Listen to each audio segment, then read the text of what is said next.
Everyone, नमस्कार। आप सभी का बहुत बहुत स्वागत है। मैं हूं प्रियंका, आपकी हिंदी विषय की अध्यापिका, और आज मैं आपको इस वीडियो में हरियाणा टेट का कंप्लीट सिलेबस बताने जा रही हूं। आपका टीजीटी एवं पीजीटी का कंप्लीट सिलेबस।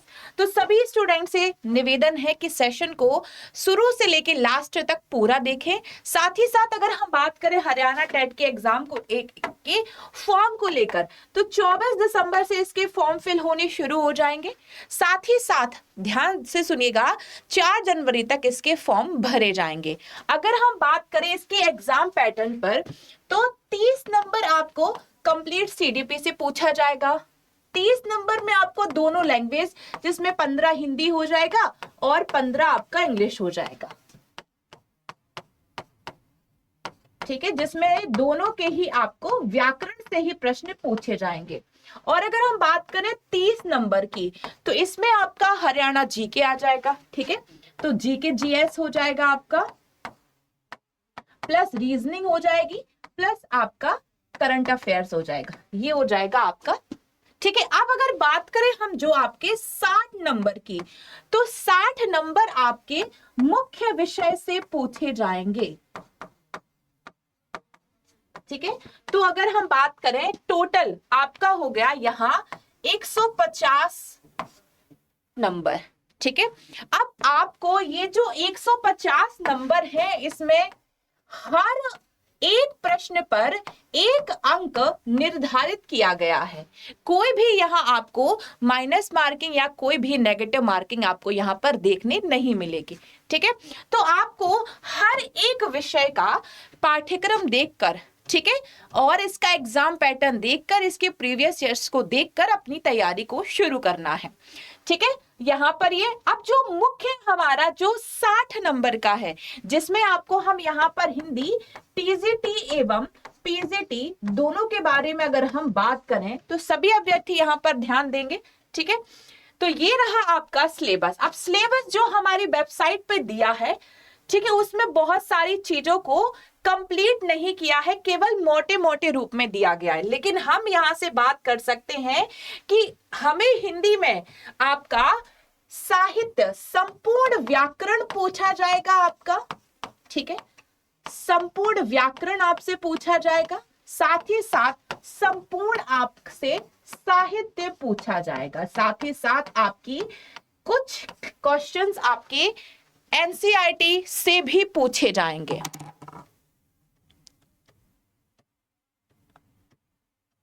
ठीक है, तो ये कॉन्सेप्ट पे आप लोगों को ध्यान देना है कि संपूर्ण व्याकरण जब आप तैयार करेंगे टीजीटी का, तो जो आपका लैंग्वेज वाला हिस्सा है, 15 नंबर की जो लैंग्वेज पूछी जानी है, ठीक है, हिंदी, और 15 नंबर इंग्लिश, तो वो 15 हिंदी भी आपकी यहीं से कवर हो जाएगी, मतलब व्याकरण ही आपको पूछा जाएगा।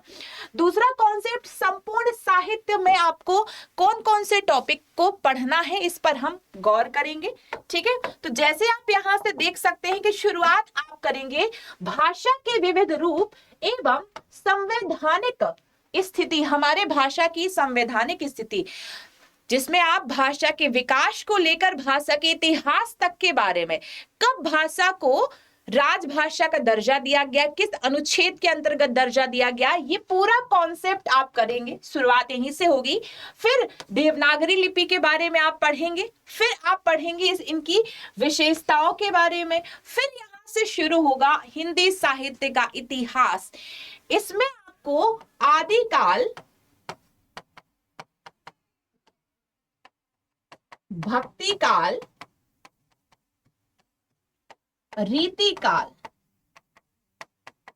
और आधुनिक काल, ये पूरा कॉन्सेप्ट आपको कवर करना है। ठीक है, आदिकाल के अंतर्गत आदिकाल के कवियों के बारे में आप पढ़ेंगे, आदिकाल की रचनाओं के बारे में आप पढ़ेंगे, वही प्रक्रिया आपकी भक्ति काल, और इन हर एक युग की प्रवृत्तियों के बारे में भी आप पढ़ेंगे।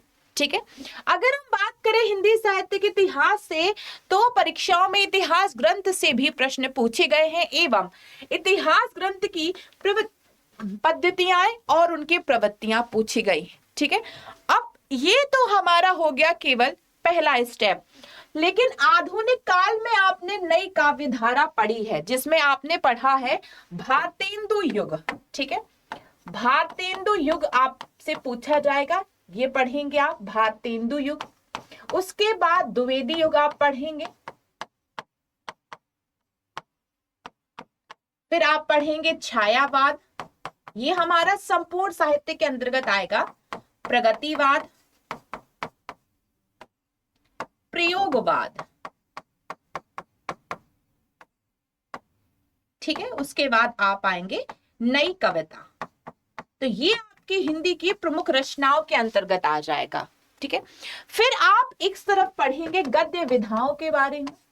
ठीक है, गद्य विधाएं अगर हम बात करें तो हिंदी में भारतेंदु युग से ही गद्य विधाएं शुरू हुई। उपन्यास, नाटक, कहानी, निबंध, रेखाचित्र, संस्मरण, आत्मकथा एवं जीवनी, ये वाला कॉन्सेप्ट। तो ये पूरे कॉन्सेप्ट को आप कवर करेंगे, तो ये हो जाएगा आपका हिंदी साहित्य के इतिहास के बारे में। ठीक है, फिर जब इतिहास आप पढ़ेंगे फिर आप यहां देख सकते हैं आपको एनसीईआरटी से भी कुछ प्रश्न आने हैं। ठीक है, जिसमें आपको बसंत पाठ्य पुस्तक से आना है, उसमें जो भी गद्य और काव्य आए हैं तो उन पर आधारित प्रश्न आपसे पूछे जाएंगे, उनकी भाषा एवं शैली से संबंधित प्रश्न आपसे पूछे जाएंगे। फिर इसके बाद आप यहां देख सकते हैं, ठीक है, पाठ्य में विभिन्न पक्षों के ज्ञान पर आधारित प्रश्न और उसी से ही आपके शब्द रचना आपसे पूछी जाएगी, जिसमें पर्यायवाची शब्द, विलोम शब्द, आपके तत्सम, तद्भव, देशज, विदेशज, यौगिक शब्द, रूढ़ शब्द, योग रूढ़ शब्द, तो ये शब्द आपके उसी के अंतर्गत आएंगे। फिर आप यहाँ पर देख सकते हैं काव्य शास्त्र, इंपॉर्टेंट है, यहाँ पर फोकस करिए सभी अभ्यर्थी। तो काव्य शास्त्र में आप पढ़ेंगे डिटेल से। फिर आप हिंदी की जो व्याकरण होती है, व्याकरण में ये नहीं है कि आपसे संज्ञा समास पूछ लिया जाए, व्याकरण भी आपको डिटेल्ड में पूछी जानी है। ठीक है, अब डिटेल्ड में व्याकरण पढ़ने के लिए व्याकरण का बेसिक ज्ञान होना ज्यादा जरूरी है। बेसिक ज्ञान मतलब आप पढ़ेंगे संज्ञा, सर्वनाम, विशेषण, पूरा शब्द भेद पढ़ेंगे, पूरा शब्द रचना पढ़ेंगे। ठीक है, यहां पर हम लिख देते हैं संपूर्ण व्याकरण। संपूर्ण व्याकरण पर अगर हम बात करें तो पूरा शब्द भेद आप पढ़ेंगे, शब्द रचना आप पढ़ेंगे, उसके बाद आप पढ़ेंगे वाक्य रचना, वर्णमाला।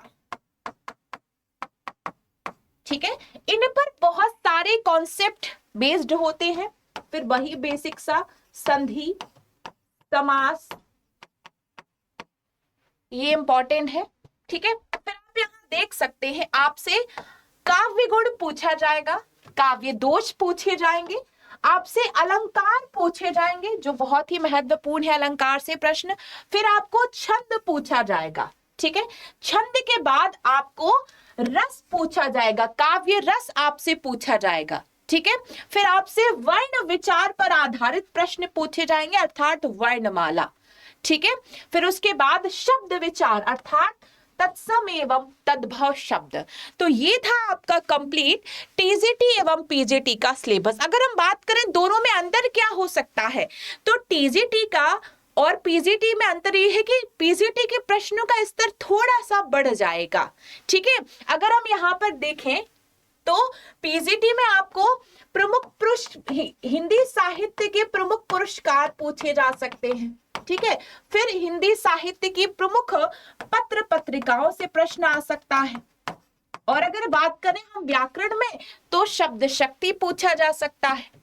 ठीक है, तो ये था आपका कंप्लीट सिलेबस हरियाणा टेट का। अब जैसा कि मैंने बताया है कि मुख्य विषय से आपको 60 प्रश्न पूछे जाएंगे, तो ये वही है जो आपका, और अगर हम प्रीवियस ईयर्स पे देखें तो ज्यादातर आपके साहित्य से प्रश्न पूछे गए हैं। तो जितने भी स्टूडेंट हैं जो हरियाणा टेट की तैयारी कर रहे हैं उनको 150 में से 90 प्लस लेकर आना है, तब वो क्वालिफाई माने जाएंगे और तब वो आगे जाकर किसी भी शिक्षक भर्ती परीक्षा में बैठ पाएंगे। तो जो भी स्टूडेंट है जो तैयारी करना चाहता है और जो भी हमारे एप्लीकेशन पर तैयारी करना चाहता है तो वो हमारे एप्लीकेशन से बैच खरीद सकता है। ठीक है, गूगल पर जाके लिखिए अड्डा 24/7, पहली लिंक पर क्लिक करना है, ऑल कोर्सेज पर आएंगे। यहाँ से आप आएंगे टीचिंग एग्जाम्स पे, तो ये रहे आपके टीचिंग एग्जाम। सबसे सही रहेगा आपके लिए अभी ये टीचिंग महापैक जब आप एक बार ले लेंगे तो आपको आगे आने वाले समय में कोई भी बैच में एनरोलमेंट नहीं करना होगा। इस एक बैच से आप बहुत सारे एग्जाम्स को कवर करेंगे। अब आप देख सकते हैं 12 महीना या 18 महीना, मान लो अगली जो वैकेंसी है वो 18 महीने के अंतर्गत आती है, तो आप बाय नाउ पे जाइए, यहां पर एक कूपन कोड एंटर करिए। ठीक है, कोड है आपका Y646।